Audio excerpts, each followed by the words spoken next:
Bine v-am găsit, bine v-am regăsit, dragii mei din Zodia Scorpion, oriunde v-ați afla.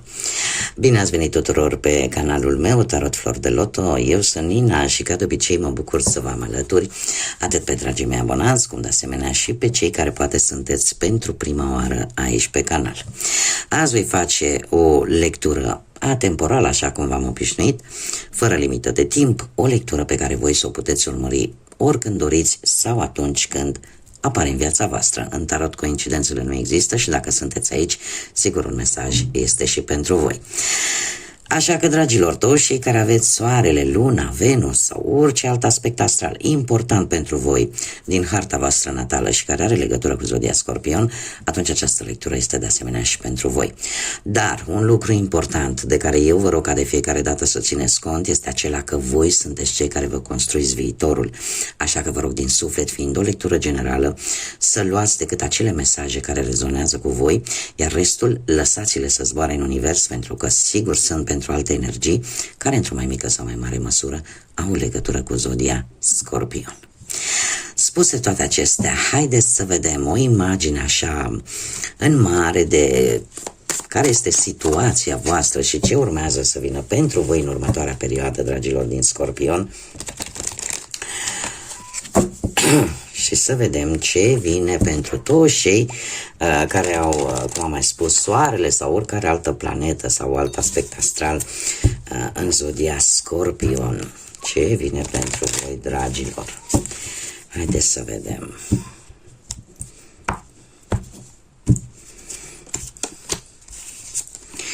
Da, se pare că dragii mei dragi, avem un, nu știu dacă zodiile de aer vă spun ceva, Gemeni, Balanță sau Vărsător, dar ceva va stârni curiozitatea cu ceva timp în urmă. Nu știu, ori că ați auzit voi niște bârfe, ori pur și simplu ați avut niște persoane obositoare așa pe lângă voi. Și asta indiferent de ce aspect al vieții vorbim, fie el profesional, legat de bani sau legat de viața sentimentală. Doar că ați fost foarte nerăbdători.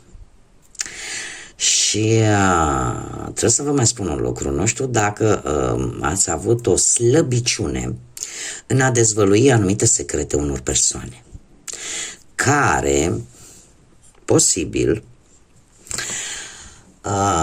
la un moment dat să le vei folosit împotriva voastră. Iar lucrul ăsta logic că nu e chiar de dorit. Asta posibil să fi creat anumite conflicte ușoare, aș zice, sau să fi avut ceva de furcă cu anumite documentații, documente, da, care vi s-au tot cerut într-o anumită situație. În general ne vorbește de conflicte ușoare.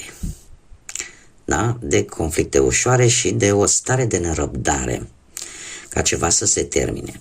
În prezent avem un 6 de cupe, un 6 de cupe care ne vorbește tare mult de o reîntoarcere în trecut, la locuri, la persoane, la reîntâlniri, poate cu amici, cu foști sau cu familiari.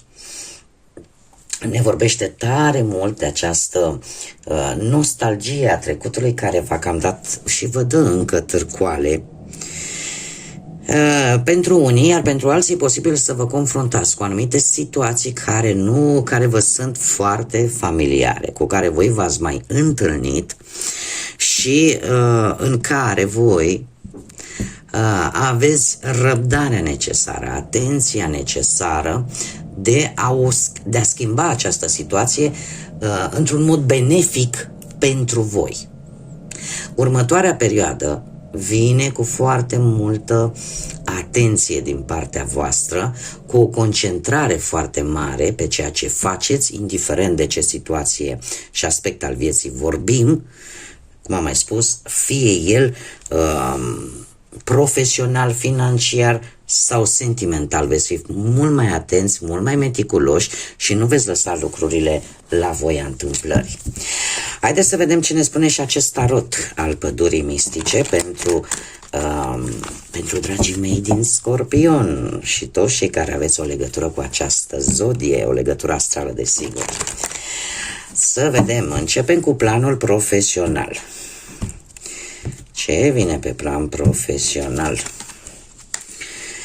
Da, se pare că ultima perioadă pentru voi, dragii de voi, pe plan profesional lucrurile nu au stat. Vă cam mâncat nopțile, gândurile, stresul sau poate anumite probleme care au apărut posibil la locul de muncă. Cert este că nu a fost ceva intern, a fost ceva extern.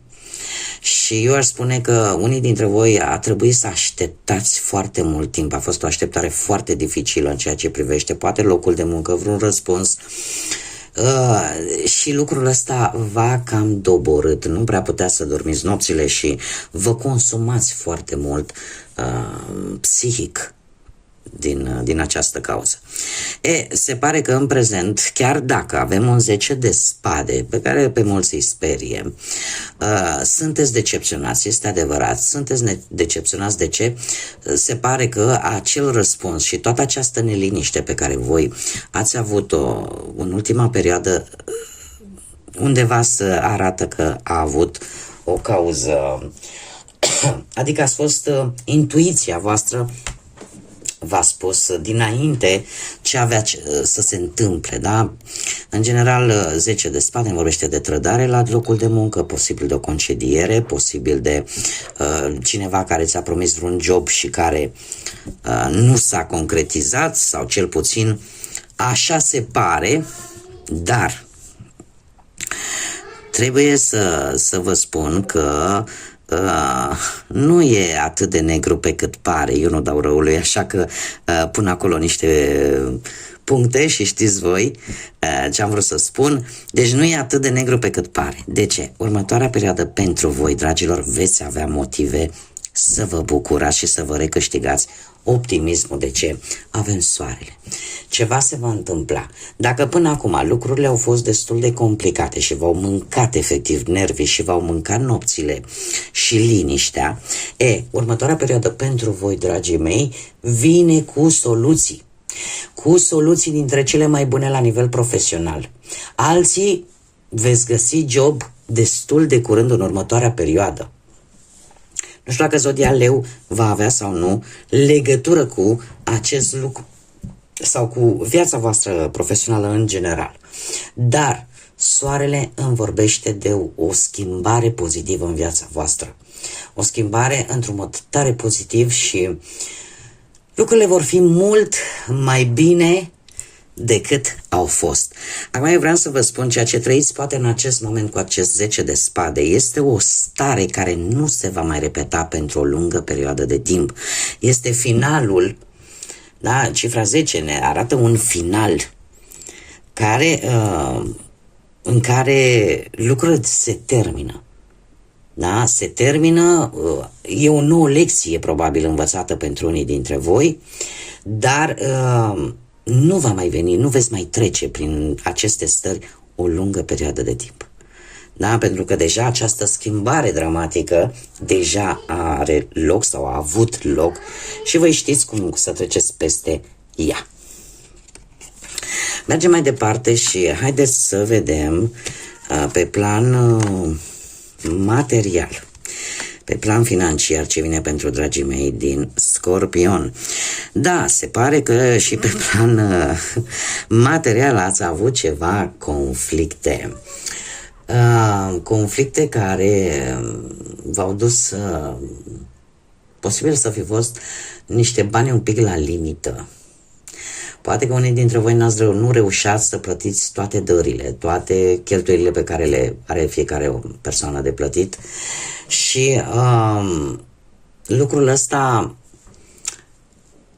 a venit, această schimbare, în urma unui conflict pe care voi l-ați avut, în care fiecare o ținea pe a lui, poate, iar asta v-a adus în această situație. În prezent, totuși, avem împărăteasa, nu știu dacă Zodia Taur vă spune ceva, care poate sau nu să aibă cu legătură cu viața voastră financiară, dar împărăteasa vine cu abundență, dragilor, vine cu, cum să spun eu, cu o îmbunătățire a situației financiare în care este un pic paradoxal ce voi spune acum.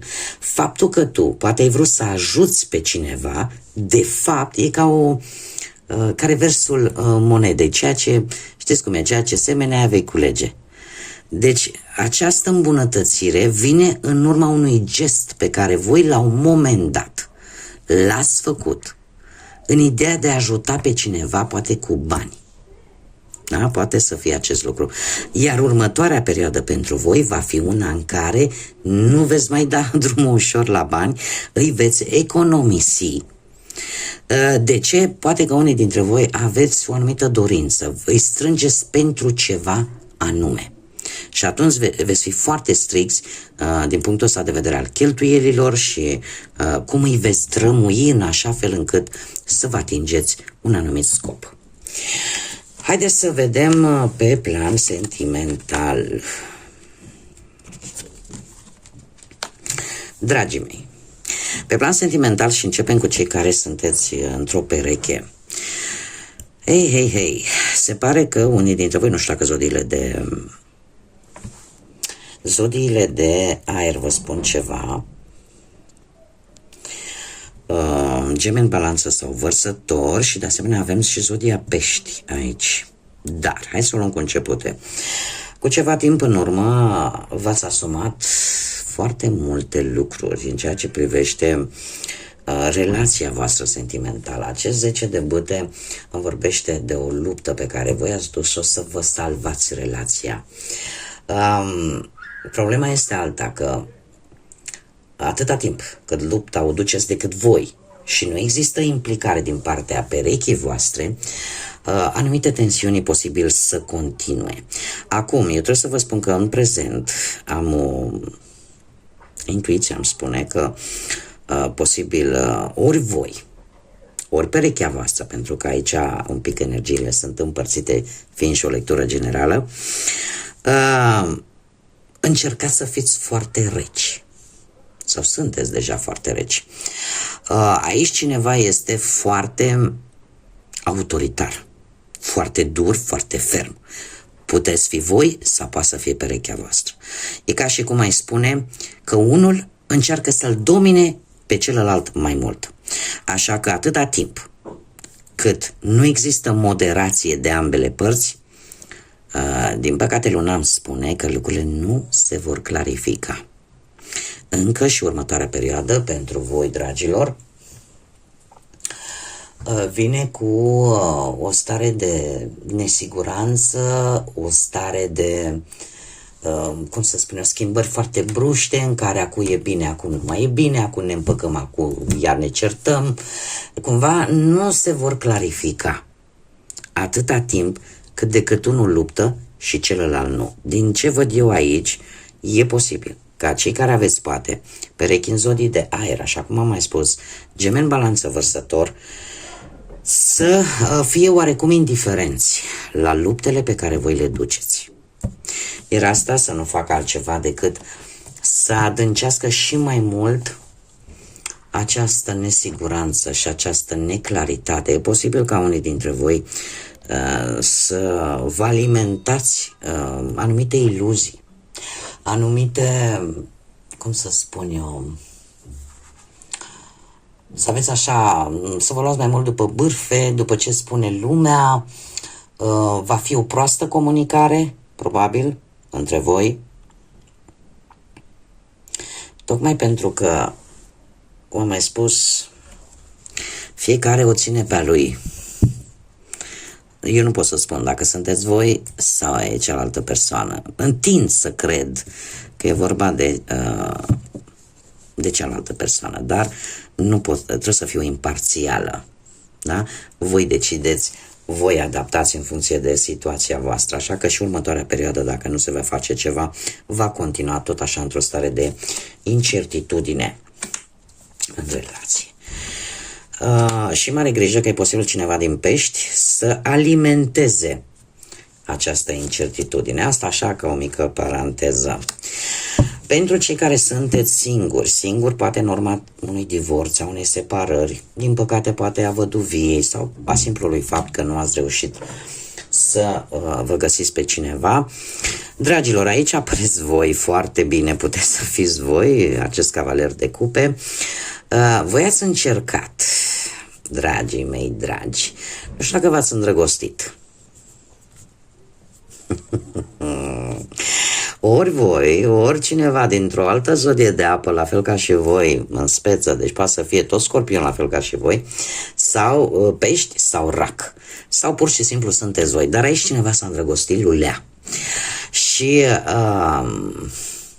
v-ați ascultat tare mult intuiția, să luați o anumită decizie.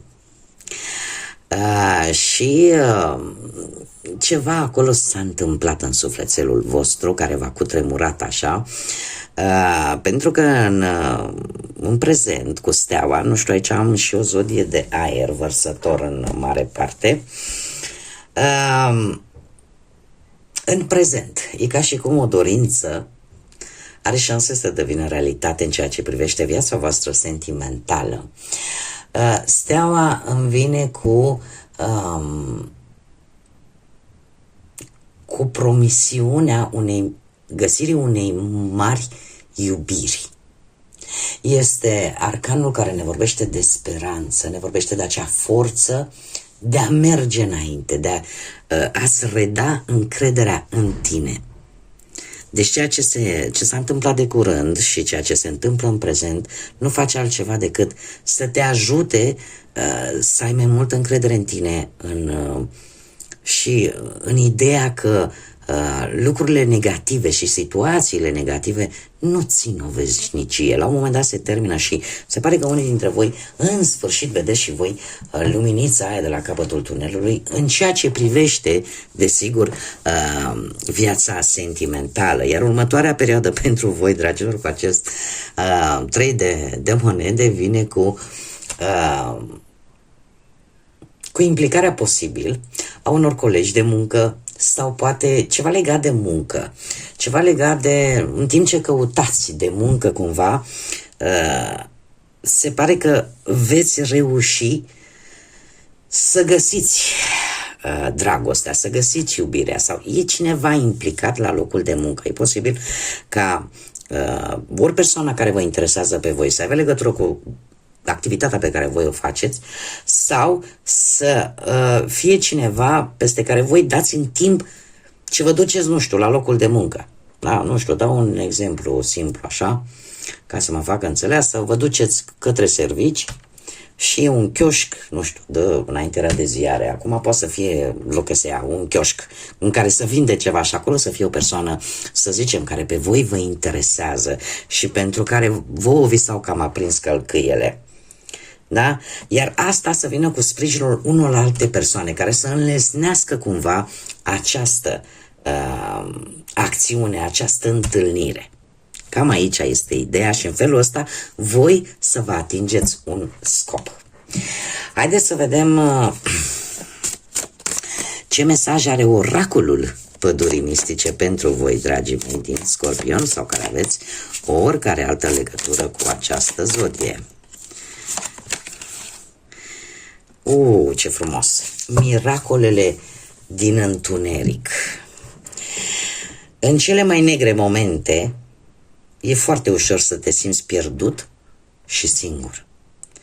Când tu vei sta foarte focusat către lumină, tu vei primi acele binecuvântări de care ai nevoie pentru cele mai năstrușnice vise pe care ai putea să le ai. Este de fapt un mod tare metaforic și frumos de a spune că, și eu cred că multora vi s-a întâmplat lucrul acesta, ca în momentele cele mai negre din viața voastră, când credeați că totul este pierdut, când credeați că de acolo de jos, din noroiul în care poate ați căzut, nu vă mai puteți ridica, se întâmpla un miracol, se întâmpla o minune, apărea o oportunitate, apărea ceva, acel ceva care te ajuta să te ridici. Și indiferent de ce aspect al vieții vorbim. Asta era miracolul care vine din întuneric. Dar ideea care este că și aici avem o idee, tu să stai mereu către lumină, să nu-ți pierzi direcția, să nu-ți pierzi nordul. și să nu rămâi în întunericul respectiv. Și asta cred eu că, indiferent de zodie, ar trebui să o facem cu toții.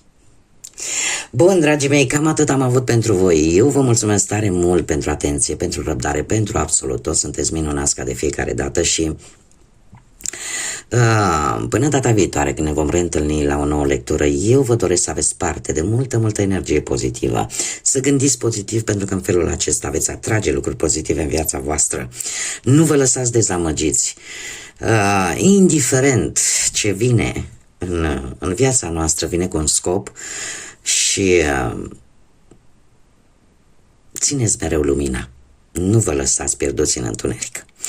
Până data viitoare, numai bine vă doresc și să fiți iubiți, dragilor.